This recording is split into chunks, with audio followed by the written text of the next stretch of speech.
ठीक है, तो देखना यहाँ पर ध्यान से, हर्ष एवं चेस के प्रयोग के द्वारा यह बिल्कुल साबित हो जाता है कि डीएनए हमारा आनुवांशिक पदार्थ है। इन्होंने अपने प्रयोग के लिए सबसे पहले जिस जीव का चयन किया वह जीव है जीवाणुभोजी। कौन सा जीव है? जीवाणुभोजी के पास दो ही चीजें होती है, जीवाणुभोजी के पास दो ही चीजें होंगी, एक होगा उसका आवरण और एक होगा उसका आनुवांशिक पदार्थ। ये इस प्रकार से होते हैं। तो ये होगा उसका आवरण, ठीक है, और आवरण जो बना होगा वो किसका बना होगा? प्रोटीन का। आवरण किसका बना होगा? प्रोटीन का। और एक होता है इसका आनुवांशिक पदार्थ, ठीक है, एक होगा इसका आनुवांशिक पदार्थ। आनुवांशिक पदार्थ के रूप में मुख्यतः इसमें पाया जो जाता है वो सिर्फ क्या पाया जाता है? डीएनए। क्या पाया जाएगा? डीएनए। लिखना, तो पहला लिखना बैक्टीरियोफेज, और लिखना इसका फिगर बना सकते हो, बनाओ बगल में, और जैसे लिखा हुआ वैसे ही लिखना। बनाने रे।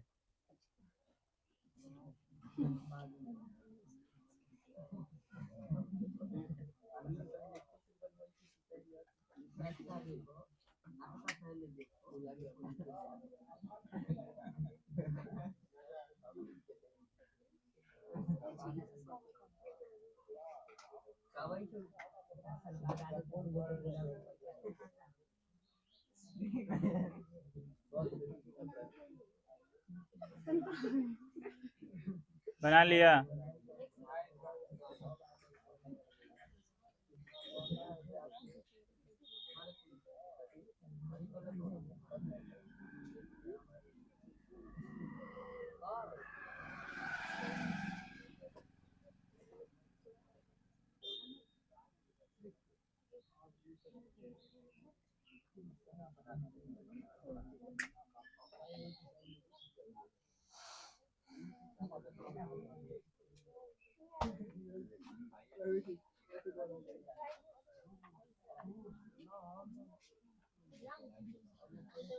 बोले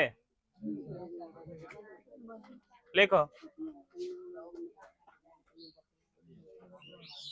लिखना यह एक वायरस है, यह एक वायरस है, यह एक वायरस है, यह एक वायरस है जो जीवाणु में प्रवेश करके, यह एक वायरस है जो जीवाणु में प्रवेश करके, जो जीवाणु में प्रवेश करके उसकी संख्या, अपनी संख्या को बढ़ाता है। जीवाणु में प्रवेश करके अपनी संख्या को बढ़ाता है, जीवाणु में प्रवेश करके अपनी संख्या को बढ़ाता है, जीवाणु में प्रवेश करके अपनी संख्या को बढ़ाता है,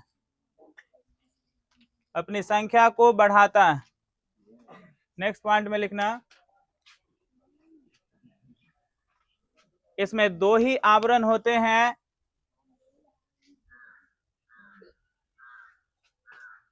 इसमें दो ही आवरण होते हैं,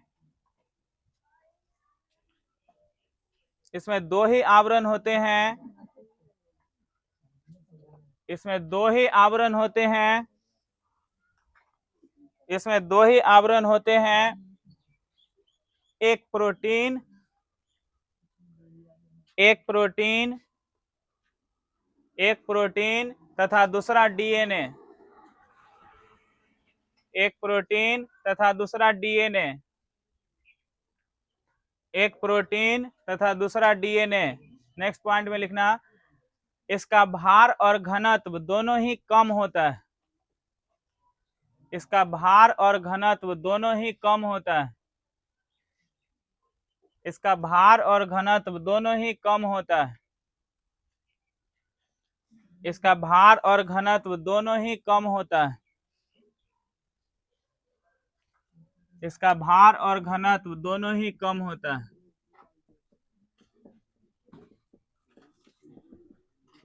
दूसरा जो जीव का चयन किया इन्होंने उसका नाम है इकोलाई। क्या नाम है?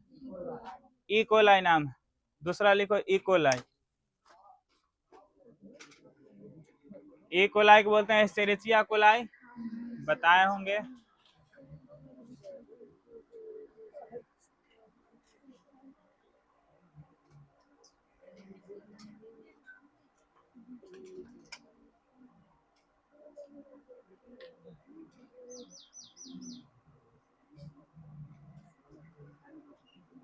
लिख लिए, लिखना।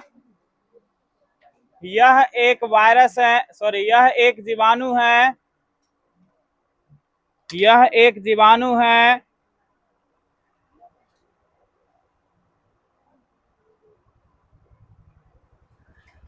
यह एक जीवाणु है जिस पर जीवाणु भोजी का कोई असर नहीं पड़ता है। यह एक जीवाणु है जिस पर जीवाणु भोजी का कोई असर नहीं पड़ता है। यह एक जीवाणु है जिस पर जीवाणु भोजी का कोई असर नहीं पड़ता है। जीवाणु भोजी का कोई असर नहीं पड़ता है। जीवाणु भोजी का कोई असर नहीं पड़ता है। जीवाणु भोजी का कोई असर नहीं पड़ता। नेक्स्ट पॉइंट में लिखना, इसका कोशिका चक्र 20 मिनट में संपन्न हो जाता है। इसका कोशिका चक्र 20 मिनट में संपन्न हो जाता है। इसका कोशिका चक्र 20 मिनट में संपन्न हो जाता है। इसका कोशिका चक्र 20 मिनट में संपन्न हो जाता है, संपन्न हो जाता है तथा जीवाणु भोजी से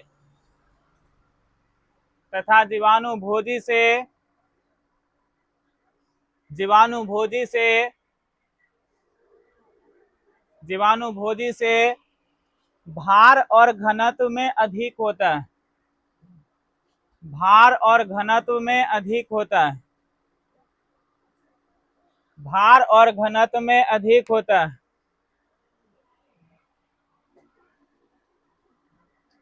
भार और घनत्व में अधिक होता है।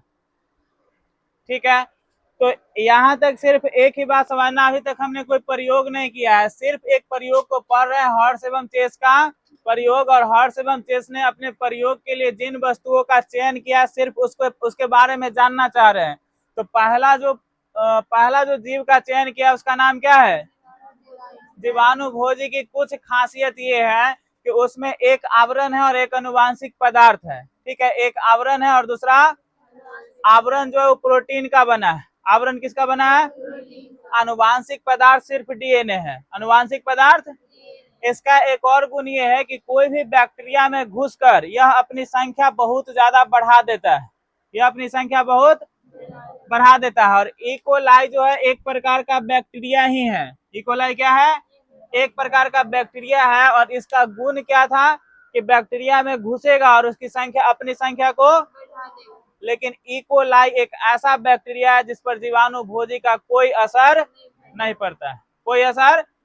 तो दो ही चीज अब तक, एक जीवाणु भोजी और दूसरा एक है जो बैक्टीरिया में घुसेगा, अपनी संख्या को बढ़ाएगा। दूसरा ये है जिस पर उसका कोई असर नहीं पड़ेगा। क्लियर है बात अभी तक? आनुवांशिक पदार्थ की खोज के लिए इन्होंने रेडियो एक्टिव एलिमेंट का चयन किया। रेडियो एक्टिव समझते हो? रेडियो सक्रिय पदार्थ। कौन सा पदार्थ?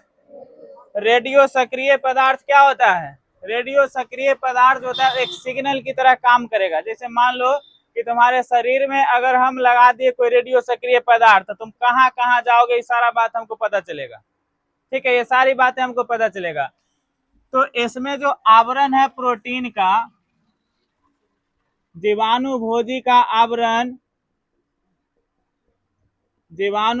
का आवरण सल्फर का बना होता है। किसका बना होता है? सल्फर का बना होता है। और सल्फर को लिया है दो तरीकों से। ठीक है, सल्फर को लिया है दो तरीकों से। एक लिया सल्फर 1632 और दूसरा लिया सल्फर 1635।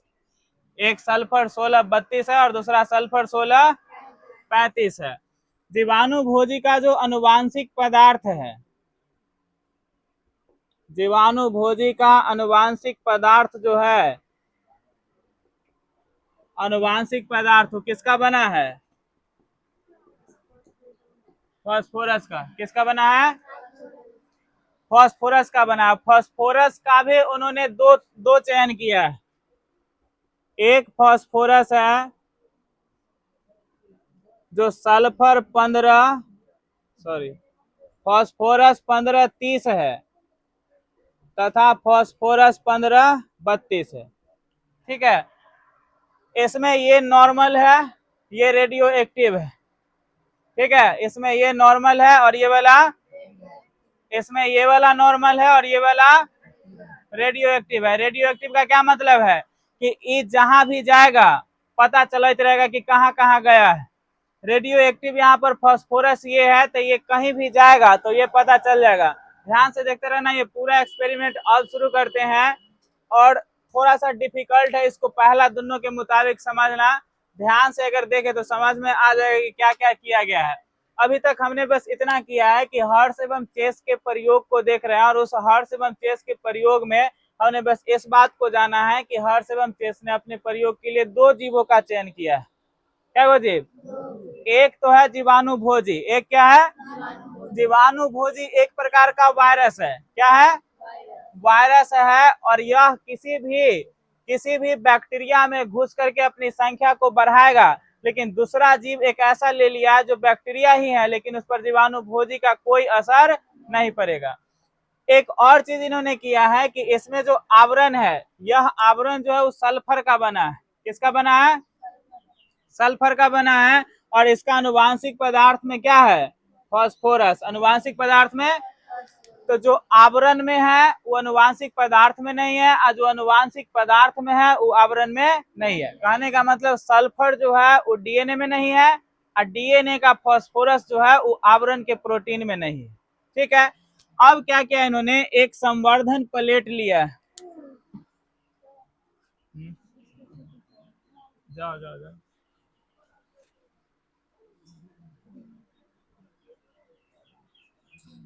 इधर घूम के चल जाना।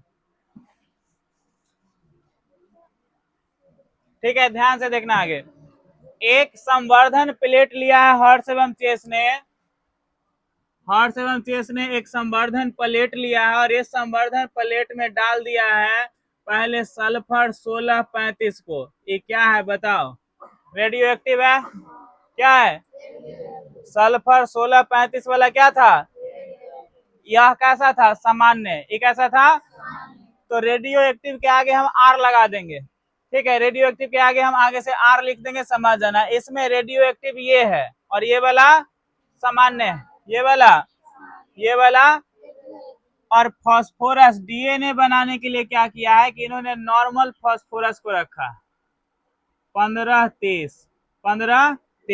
ठीक है, तो एक प्लेट लिया है, टूट जाएगा। एक प्लेट लिया और एक प्लेट में डाल दिया है सल्फर 1635 को। किसको डाला है? सल्फर और फास्फोरस 15। एक रेडियो एक्टिव है और एक सामान्य है। इधर से भेज दिया है जीवाणु भोजी को। किसको भेज दिया?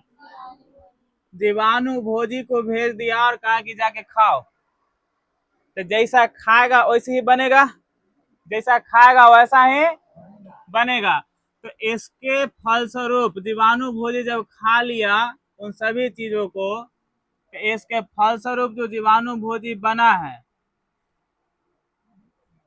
उसके फलस्वरूप जो जीवाणु भोजी बना, उस जीवाणु भोजी में बताओ ये आवरण है, ये आवरण में कौन दिखेगा? सल्फर। आवरण में कौन दिखेगा? कैसा दिखेगा बताओ? 1635। कौन सा वाला? इसके अंदर जो अनुवांशिक पदार्थ है वो अनुवांशिक पदार्थ में क्या दिखेगा? फास्फोरस 1530। क्या दिखेगा? फास्फोरस 1530। ये पहला काम किया। दूसरा काम, फिर से एक संवर्धन प्लेट लिया है। ठीक है, फिर से एक संवर्धन प्लेट लिया है और ये जो सल्फर है ये सल्फर 1632 सामान्य वाला लिया है। सल्फर 1632 और यहाँ जो रेडियो एक्टिव एलिमेंट जो डाल रहे थे पहले तो ये 1532 डाला है। 15।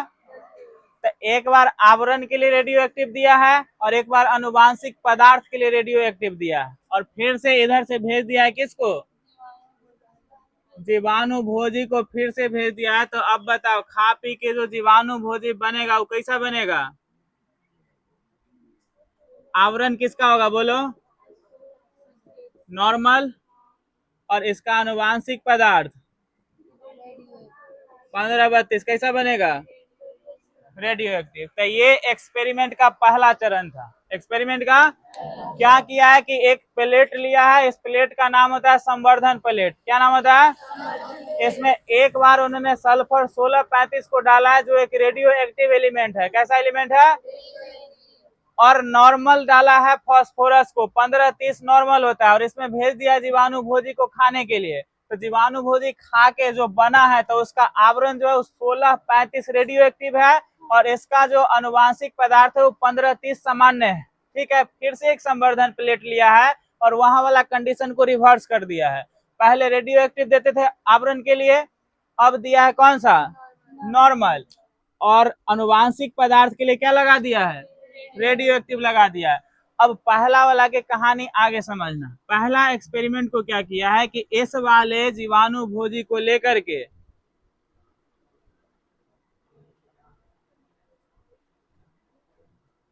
बताओ इसमें आवरण कैसा है, 1635, आवरण कैसा है, और ये वाला, और इसको कहा है कि जाओ जीवाणु, जाओ ई कोलाई के पास, कहा, और ई कोलाई में मिला दिया। किसमें मिला दिया, याद करो शुरू वाला बात, क्या बोले थे कि यह जीवाणु भोजी अपना अनुवांशिक पदार्थ उस जीवाणु में डाल देगा। अनुवांशिक पदार्थ अपने अपने किसी भी बैक्टीरिया में डाल देगा। तो इसमें डाल दिया, ठीक है, इसमें डाल दिया, क्या संख्या बढ़ा पाएगा, नहीं। क्यों नहीं बढ़ा पाएगा, क्योंकि ई कोलाई पर इस जीवाणु भोजी का कोई असर नहीं पड़ता है।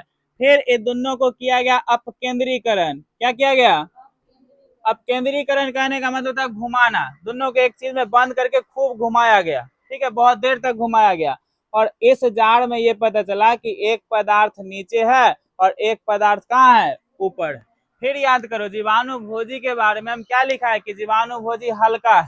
जीवाणु भोजी क्या है, तो एक जार में जो हल्का पदार्थ होगा वो ऊपर होगा, और जो भारी पदार्थ होगा वो कहाँ होगा, नीचे होगा। तो हल्का कौन है बताओ, हल्का कौन है, जीवाणु भोजी, और भारी कौन है, ई कोलाई। भारी कौन है, ई कोलाई है।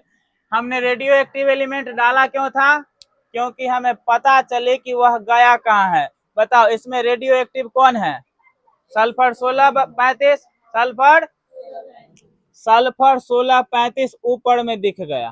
कहाँ दिख गया, मतलब किसके साथ, जीवाणु भोजी के साथ। इसका मतलब है कि इकोलाई में जो अनुवांशिक पदार्थ गया था वो अनुवांशिक पदार्थ इसका आवरण प्रोटीन नहीं गया है।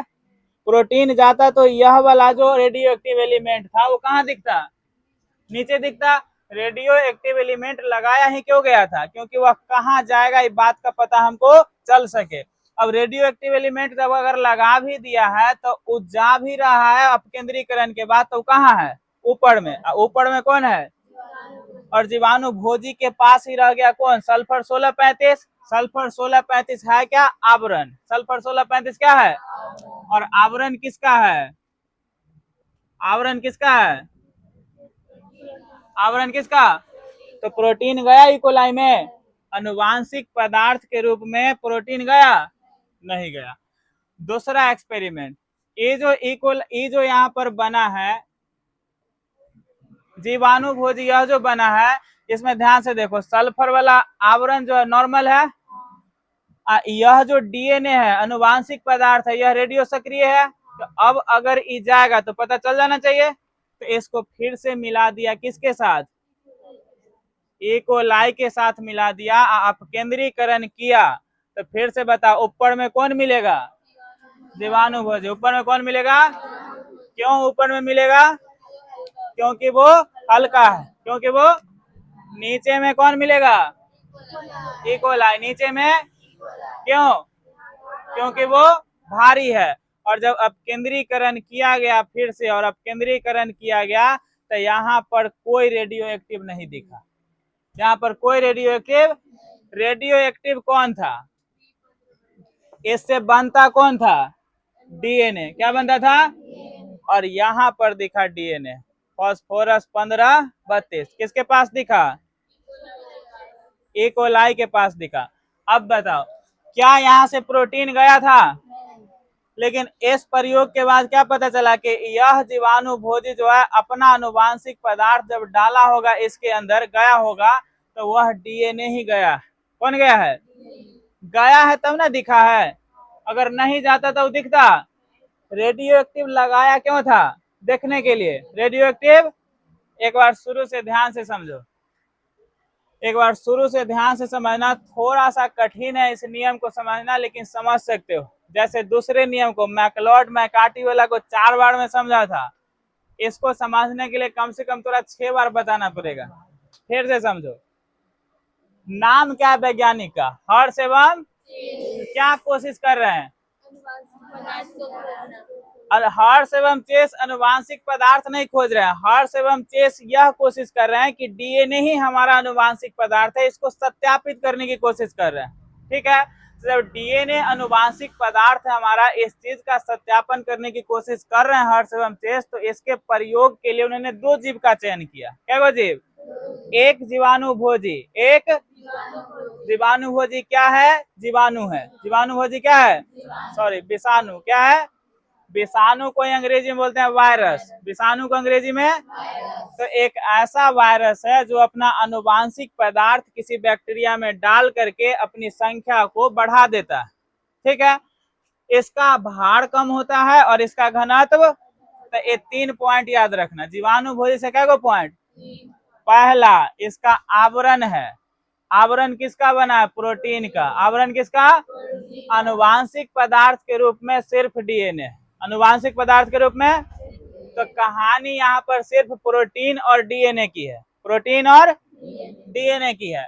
अब उन्होंने इस जीव का चयन करने के बाद एक और जीव का चयन किया और वो जीव है ई कोलाई। कौन सा जीव है? तो ई कोलाई का चयन इसलिए किया है क्योंकि जीवाणु भोजी का ई कोलाई पर कोई प्रभाव।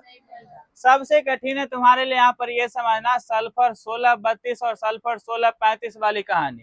ठीक है, एक है फास्फोरस 1530 और एक है फास्फोरस 1532। याद रखना ये रेडियो एक्टिव है और ये रेडियो एक्टिव। ठीक है, ये भी रेडियो एक्टिव है और ये भी रेडियो एक्टिव है। एक संवर्धन प्लेट लिया, जैसा खाएगा वैसी ना बनेगा। तो एक संवर्धन प्लेट लिया, जानबूझ के खिलाया इसको सल्फर 1635 रेडियो एक्टिव एलिमेंट खिलाया और सल्फर 1635 से क्या बनता है उसका? आवरण। आवरण मतलब प्रोटीन। आवरण मतलब सामान्य अवस्था में बन गया कौन? फास्फोरस। सामान्य में तो ये बन के तैयार है, ये बन के तैयार है। तो इसका आवरण कैसा है? Radio active. आवरण कैसा है? तो आवरण वाला पदार्थ जहां जाएगा पता चल जाएगा। तो इस पदार्थ को लेकर के आए और डाल दिया ई कोलाई में। कहाँ डाल दिया? और अपकेंद्रीकरण मतलब खूब घुमाया गया और अपकेंद्रीकरण करने के बाद पाया गया कि यह सल्फर 1635 इसको तो हम भेजे थे ई कोलाई में जाए तो हमें पता चले, लेकिन वो तो गया ही नहीं, ऊपर ही पाया गया जीवाणु भोजी में। अतः प्रोटीन वह पदार्थ नहीं है जो अनुवांशिक पदार्थ के रूप में किसी भी जीव के पास जाता है। क्लियर है बात यहाँ से? दूसरा एक्सपेरिमेंट में क्या किया है कि सल्फर 1632 सामान्य वाला के लिया है। इसका तो पता चल गया कि नहीं जाता है, रेडियो एक्टिव था और देखा गया कि रेडियो एक्टिव कहाँ रह गया? ऊपर ही रह गया, मतलब कि यह नहीं गया है। दूसरा चेक करने के लिए इन्होंने फास्फोरस को ही रेडियो एक्टिव एलिमेंट बना दिया और डीएनए को रेडियो एक्टिव एलिमेंट बनाया। तो अगली बार डाला गया किसमें? फिर से। और अब केंद्रीकरण के बाद ऊपर में कौन रह जाता है? जीवाणु भोजी। उस जीवाणु भोजी में कोई रेडियो एक्टिव नहीं दिखा। कहाँ दिखा? ई कोलाई में। मतलब वह फास्फोरस जो खाया था रेडियो एक्टिव और उससे जो उसका डीएनए बना था वो डीएनए किसके अंदर चला गया है? तभी तो नीचे दिखा। और इस ई कोलाई में जाने वाला पदार्थ कौन है? प्रोटीन गया। कौन गया? अतः यह सिद्ध हुआ कि डीएनए ही हमारा आनुवांशिक पदार्थ। अब हमको लगता है कि 25% समझो। कल समझा देंगे 50%, ठीक है।